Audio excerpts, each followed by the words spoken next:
Yes, 'tis the season. Basically, what that means, and what that basically means is it's December 9th, and you can do whatever you want because you can just blame it on the fact 'tis the season. Oh, it's nearly Christmas. Oh, screw it, it's Christmas.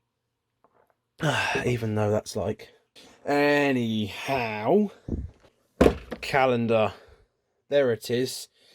In recent news, I've also been told that my jokes aren't funny. Actually, I haven't been told that, I've just realised that for myself. But being self-aware does not solve the problem. Right, I said day 9, didn't I? Aha! Oh my... well, this is... He's so tiny. Well, this is going to be interesting. Or is it? I mean, it's so small.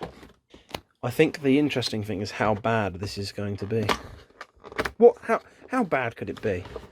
It could be... Oh, it's a sticker. I was going to say it could be nothing, but there is something there. It's 3 Hot Wheels stickers. Well, we did get a car before, but we also got a Hot Wheels sticker on that. So now we have 4 Hot Wheels stickers. But hey, maybe this one is just slightly too small for you, and you just really wanted one that was slightly bigger. Well, you're in luck. There you go.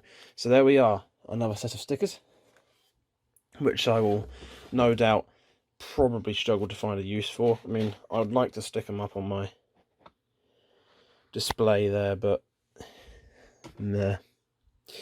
So there we are, day 9. I still haven't figured out how many days there are to go yet. 9, so it's 24, 23, 22. Oh, the flicker.